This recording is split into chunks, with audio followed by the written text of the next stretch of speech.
Warning, மெய்ப்பருக்கு warning. சபை சாதாரணமானதல்ல.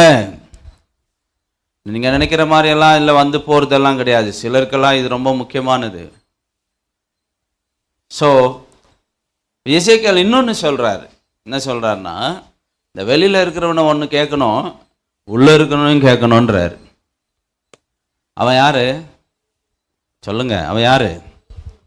என்ன பேச மாட்டீங்களா நீங்கள்? என்ன ஒரு மாதிரி பார்க்குறீங்களா? தூங்கிட்டீங்களா? சொல்லுங்க சத்தமா. அவங்க யாரை எச்சரிக்கணும்? நீதிமானன்னு சொல்லுங்க. எல்லாம் வாய்த்தன்னு சொல்லுங்க.